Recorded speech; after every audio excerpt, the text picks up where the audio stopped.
नवरात्रि के 9वें दिन माँ सिद्धिदात्री की पूजा अर्चना करी जाती है। माँ दुर्गा की 9वीं शक्ति का नाम सिद्धिदात्री है। ये सभी प्रकार की सिद्धियों को देने वाली हैं। इस दिन शास्त्रीय विधि विधान और पूर्ण निष्ठा के साथ साधना करने वाले साधक को सभी सिद्धियों की प्राप्ति हो जाती है। माँ सिद्धिदात्री की पूजा करने से सृष्टि में कुछ भी उनके लिए अगम्य नहीं रह जाता है। ब्रह्मांड पर पूर्ण विजय प्राप्त करने की सामर्थ्यता भक्तों में आ जाती है। दोस्तों, आज इस वीडियो में हम माँ सिद्धिदात्री की कथा का श्रवण करेंगे। इस जानकारी के लिए वीडियो में हमारे साथ अंत तक बने रहिएगा, जिससे कि आपको सही और सटीक जानकारी प्राप्त हो पाए। नमस्कार दोस्तों, राधे राधे। आपके हमारे चैनल ज्ञान शास्त्र में आप सभी का स्वागत है। दोस्तों, देवी सिद्धिदात्री एक शांत और तेजस्वी देवी हैं, जिनकी दिव्य आभा प्रस्फुटित होती रहती है। रहस्यमय यौगिक शक्तियों और अष्ट सिद्धियों की प्रदाता माँ सिद्धिदात्री की आराधना मनुष्य, देवता, गंधर्व, असुर, यक्ष और सिद्ध सभी करते हैं। लाल साड़ी में सजी माँ गुलाबी कमल पर आनंद पूर्वक विराजमान है और अपने 4 सुंदर हाथों में पूर्णतः खिला हुआ कमल, शंख, गदा और चक्र धारण किए हुए हैं। उनके मुख पर एक दिव्य मुस्कान है और वे अपने भक्तों को सफलता, शांति और पूर्णता हेतु सिद्धियों का आशीर्वाद दे रही हैं। वे चारों ओर से साधुओं, मुनियों, ऋषियों और देवताओं से घिरी हुई हैं, जो उन्हें जया, विजया के रूप में पूजते हैं। उनके स्वरूप का महत्व इस प्रकार से है। कमल पूर्णतः खिले होने का अर्थ है कि वो आध्यात्मिक साधक के पूर्ण विकास को पूर्ण करती हैं। वो चेतना जो अभी शैलपुत्री देवी के रूप में प्रथम चक्र में जागृत हुई थी, अब सिद्धिदात्री देवी के रूप में मुकुट तक पहुंचकर सिर के ऊपर पूर्णतः खिल गई है। पूजिका, महान ऋषि और यहाँ तक कि राक्षस भी अंतिम प्राप्ति के लिए उनके पास जाते हैं। गदा शक्ति अज्ञानता को दूर करती है, अहंकार पर अंतिम प्रहार करती है। माता का चक्र हमारे संचित कर्मों को काटता है। वही माता का शंख विजय का प्रतीक है। इसकी ध्वनि हमें मूल स्रोत तक वापस लाती है और ये जो वास्तविक सिद्धि प्रदान करता है, वो ये बोध है कि केवल वो अस्तित्व में है। ये सभी सिद्धियों और सिद्धियों की स्वामिनी हैं। माता की इस लाल साड़ी शुभता और क्रिया का प्रतीक है। वो हमेशा बुराई को नष्ट करने, अपने भक्तों की रक्षा करने और उन्हें अनुग्रहित करने में व्यस्त रहती हैं। इनका वाहन सिंह है। कमल पुष्प पर भी ये आसीन होती हैं। इनकी दाहिनी तरफ के नीचे वाले हाथ में कमल पुष्प है और प्रत्येक मनुष्य का ये कर्तव्य है कि वो माँ सिद्धिदात्री की कृपा प्राप्त करने का प्रयत्न करे, उनकी आराधना की ओर अग्रसर हो। इनकी कृपा से व्यक्ति अनंत दुखों से दूर रहकर सारे सुखों का भोग करता है और मोक्ष को प्राप्त करता है। नव दुर्गाओं में माँ सिद्धिदात्री अंतिम रूप हैं। अन्य 8 दुर्गाओं की पूजा उपासना शास्त्रीय विधि विधान के अनुसार करते हुए भक्त दुर्गा पूजा के 9वें दिन इनकी उपासना में प्रवृत्त होते हैं। इन सिद्धिदात्री माँ की उपासना पूरी कर लेने के बाद भक्तों और साधकों की लौकिक तथा परलौकिक सभी प्रकार की कामनाओं की पूर्ति हो जाती है। दोस्तों, दयालु और कल्याणकारी देवी सिद्धिदात्री अपने भक्तों पर असीम कृपा बरसाती है। उनकी कृपा जीवन, आध्यात्मिकता और व्यक्तिगत विकास के विभिन्न पहलुओं को प्रभावित करती है। जो भक्त पूरे मन से भक्ति और ईमानदारी से देवी सिद्धिदात्री का आशीर्वाद प्राप्त करते हैं, उन्हें ये आशीर्वाद प्राप्त होते हैं, जो उनके जीवन में सकारात्मक परिवर्तन और आध्यात्मिक विकास लाते हैं। सिद्धिदात्री का अर्थ है सिद्धियां प्रदान करने वाली, अर्थात भौतिक और आध्यात्मिक दोनों ही क्षेत्रों में सफलता प्रदान करने वाली। माँ सिद्धिदात्री साधनाओं में सफलता, असाधारण आध्यात्मिक शक्तियाँ, योग्यताएं और सिद्धियां प्रदान करती हैं, जो व्यक्तिगत विकास, आध्यात्मिक प्रगति और आत्म साक्षात्कार में सहायक है। उनका आशीर्वाद भक्त को आध्यात्मिक चेतना के उच्चतर क्षेत्र तक ले जाता है। उनकी पूजा करने से उनकी सुरक्षात्मक ऊर्जा का आवाहन होता है और उनके भक्तों को दिव्य मार्गदर्शन और सुरक्षा आशीर्वाद मिलता है। सिद्धिदात्री का आशीर्वाद उनके भक्तों में आंतरिक शक्ति, साहस और आत्मविश्वास पैदा करता है। जिससे उन्हें स्वयं, अपने उद्देश्य और अपनी आध्यात्मिक क्षमता की गहरी समझ प्राप्त होती है। दुर्गा सप्तशती में राजा सूरत और एक समाधि ने अत्यंत श्रद्धा और समर्पण के साथ 3 वर्षों तक नव दुर्गा की साधना करी। उनकी साधना के अंत में देवी माँ उन्हें दर्शन देती हैं और सूरत तथा समाधि को वरदान देती हैं। सूरत का अर्थ है एक स्वीकार्य वाहन। रथ एक रथ है, एक वाहन। सबसे असाधारण वाहन है अंतर्दृष्टि ज्ञान। आप बस सही और गलत में अंतर समझते हैं। आप बस इस द्वैत से ऊपर उठते हैं और समाधि वो एकता है। यही परिणाम है। यह कुंडलिनी जागरण जैसा है। महादेवी जिन राक्षसों का नाश करती हैं वे 3 श्रेणियों में विभाजित हैं और वे मार्ग में 3 गांठें हैं: ब्रह्म ग्रंथि, विष्णु ग्रंथि और रुद्र ग्रंथि। गांठें जो विचारों को उत्पन्न करेंगी, गांठें जो उन विचारों को बनाए रखेंगी और गांठें जो आपको उन्हें पूरा करने या उन्हें नष्ट करने के लिए प्रेरित करेंगी। लेकिन जब आप इन तीनों से ऊपर उठ जाते हैं तो आप उस एकता का अनुभव करते हैं और यही दुर्गा सप्तशती का सार है। सिद्धिदात्री के इस रूप में माँ दुर्गा दिव्य शक्ति, आध्यात्मिक विकास और शिव शक्ति मात्मिका की स्थिति की प्राप्ति की असीम कृपा और आशीर्वाद प्रदान करती हैं। नवरात्रि के 9वें दिन सहस्रार चक्र के ऊपर माँ दिव्य के इस रूप का ध्यान करने से साधक सच्चित आनंद में स्थापित होता है। सिद्धिदात्री माँ के भक्त के भीतर कोई ऐसी कामना शेष बचती ही नहीं है जिसे वो पूर्ण करना चाहे। वो सभी सांसारिक इच्छाओं और आवश्यकताओं से ऊपर उठकर मानसिक रूप से माँ भगवती के दिव्य लोकों में विचरण करता हुआ उनके कृपा रस पीयूष का निरंतर पान करता हुआ विषय भोग शून्य हो जाता है। माँ भगवती का परम सानिध्य ही उनका सर्वस्व हो जाता है। इस परम पद को पाने के बाद उसे किसी अन्य वस्तु की आवश्यकता ही नहीं रह जाती। माँ के चरणों का सानिध्य प्राप्त करने के लिए हमें निरंतर नियमनिष्ठ रहकर उनकी उपासना करनी चाहिए। माँ जगदम्बे की कृपा पाने के लिए माता के श्लोकों को कंठस्थ करके नवरात्रि में 9वीं के दिन इनका जाप करना चाहिए। वो श्लोक है: या देवी सर्वभूतेषु माँ सिद्धिदात्री रूपेण संस्थिता, नमस्तस्यै नमस्तस्यै नमस्तस्यै नमो नमः। अर्थात, हे माँ सर्वत्र विराजमान और माँ सिद्धिदात्री के रूप में प्रसिद्ध अम्बे, आपको मेरा बार बार प्रणाम है। हे माँ, मुझे अपनी कृपा का पात्र बनाइए। दोस्तों, एक कथा के अनुसार कहा जाता है कि माँ दुर्गा का ये रूप सभी देवी देवताओं के तेज से प्रकट हुआ है। कथाओं के अनुसार जब महिषासुर के अत्याचारों से परेशान होकर सभी देवतागण भगवान शिव और भगवान विष्णु के पास पहुँचे, तब वहाँ मौजूद सभी देवी देवताओं के तेज से एक देवी का जन्म हुआ जिन्हें माँ सिद्धिदात्री कहा जाता है।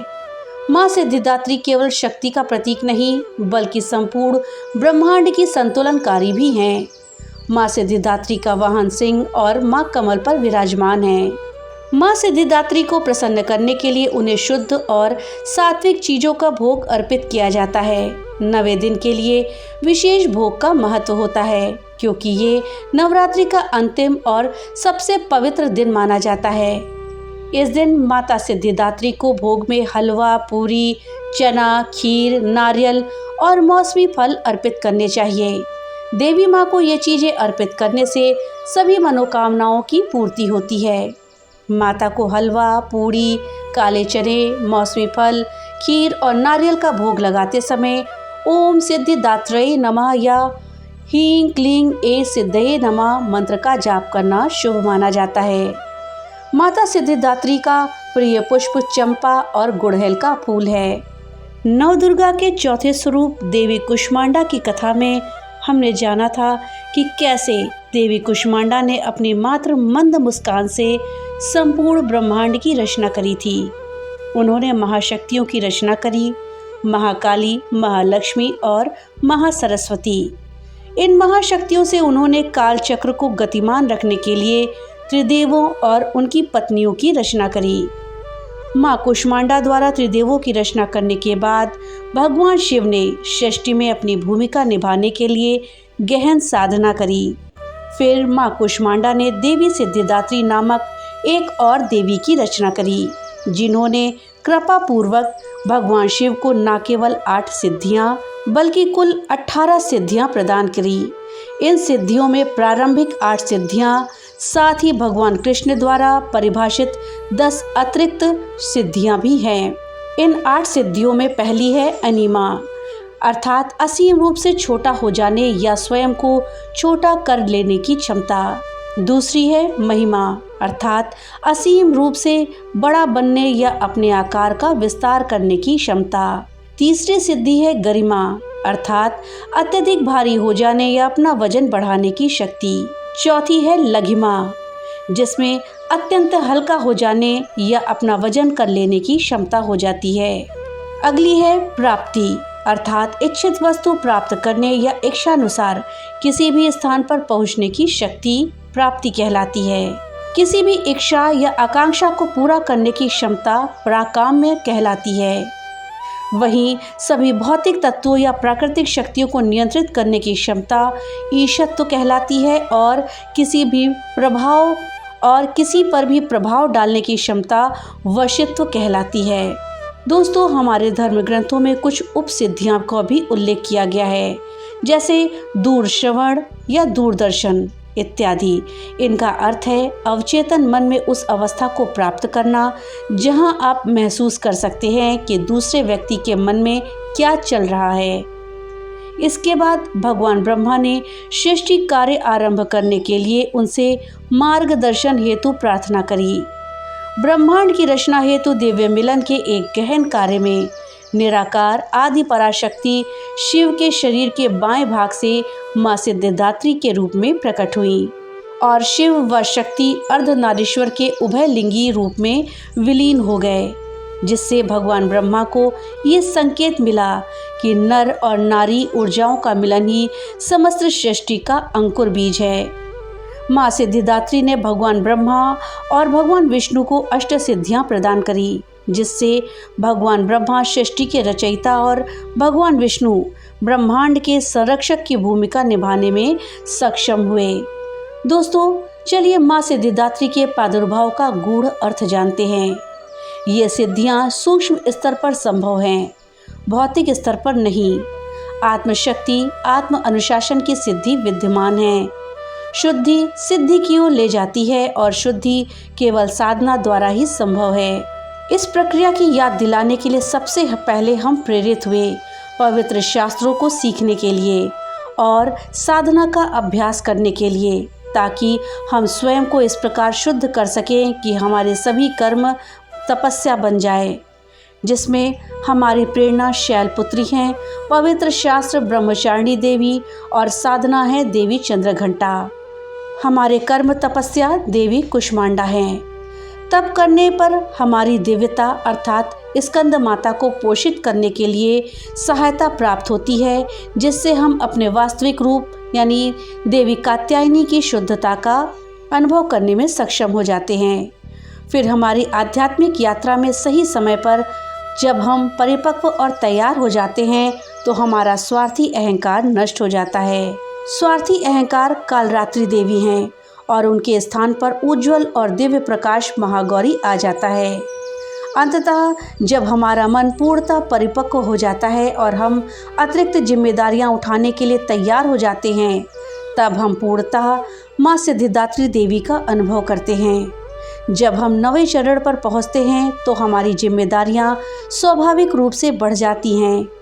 अब तक हम पूरी तरह से आध्यात्मिक पथ पर खुद को ऊपर उठाने पर केंद्रित रहे हैं। पूर्णता के आशीर्वाद से अब हमें दूसरों की उसी तरह मदद करने के लिए बुलाया और बाध्य किया जाता है जिस तरह हमारी मदद करी गई है। नवरात्रि के अंतिम दिन उनके मंत्र का जाप करें और उनसे ऐसी उपलब्धि के लिए प्रार्थना करें जो आपको आपके मार्ग पर आगे बढ़ने में मदद करेंगी। चाहे वो क्रोध या भय जैसी नकारात्मक प्रवृत्ति को दूर करना हो या अधिक करुणा और विनम्रता जैसे सकारात्मक गुणों को जोड़ना हो। सिद्धिदात्री जो सदैव सिद्धों, गंधर्वों, यक्षों, दानवों और देवताओं द्वारा सेवित रहती हैं, वो हमें हमारे सभी कार्यों में पूर्णता प्रदान करें। दोस्तों, सिद्धिदात्री नाम 2 संस्कृत शब्दों से मिलकर बना है। सिद्धि जिसका अर्थ है पूर्णता या प्राप्ति, और दात्री जिसका अर्थ है दाता या प्रदान करने वाली। सिद्धियों की अवतार होने के नाते माँ सिद्धिदात्री आध्यात्मिक उपलब्धियों, ज्ञान और सिद्धि प्रदान करने वाली मानी जाती हैं। माँ सिद्धिदात्री आप पर अपनी कृपा बरसाती हैं और आपको असाधारण क्षमताएं प्रदान करती हैं, जिन्हें सिद्धियां कहते हैं। ये सिद्धियां आपको हर काम पूरी कुशलता से करने में सक्षम बनाती हैं। लेकिन सिद्धि का असली मतलब क्या है? सिद्धि का अर्थ है आपकी इच्छाओं की प्राप्ति। आपके भीतर तड़प उठने से पहले ही आपको कुछ पाने के लिए किसी प्रयास या क्रिया की आवश्यकता नहीं है। केवल एक विचार मात्र से आपकी आकांक्षाएं सहज ही साकार हो जाती हैं। सिद्धि आपको अपने इरादों को सत्य में बदलने की शक्ति प्रदान करती है, जिससे न केवल आपको बल्कि आपके आसपास के लोगों को भी लाभ होता है। आपका हर कार्य बिना किसी दोष के पूरा होता है और उसमें अपूर्णता की कोई गुंजाइश ही नहीं रहती। यही सिद्धि का सार है। सिद्धि के साथ आपके जीवन के हर पहलू में पूर्णता और संपूर्णता व्याप्त हो जाती है। आपके शब्दों में अपार शक्ति होती है, जो आपके कथनों के अनुरूप वास्तविकता को आकार देते हैं। आपके प्रयास पूर्णता और संपूर्णता से चिन्हित होते हैं। यही देवी सिद्धिदात्री का गहन महत्व है। माँ सिद्धिदात्री का आह्वान और उनसे जुड़कर आप उनकी दिव्य ऊर्जा को अपने अस्तित्व में आमंत्रित करते हैं। उनका आशीर्वाद आपको निपुणता की उस अवस्था तक पहुंचाता है जहां आपके अपने विचार सहज रूप से प्रकट होते हैं और आपके कर्म उत्कृष्टता से ओतप्रोत होते हैं। सिद्धिदात्री की कृपा से आप सभी क्षेत्रों में एक संपूर्ण और सार्थक जीवन जीने की परम क्षमता को साकार करते हैं। दोस्तों, सिद्धि केवल एक व्यक्तिगत उपलब्धि नहीं, जो सकारात्मकता का संचार करती है और आपके आसपास के विश्व को लाभान्वित करती है। तो दोस्तों, ये थी जानकारी माँ सिद्धिदात्री के विषय में। जानकारी आपको कैसी लगी हमें कमेंट बॉक्स में लिख करके जरूर बताइएगा। तो मिलते हैं अगली नई वीडियो के साथ। तब तक के लिए राधे राधे।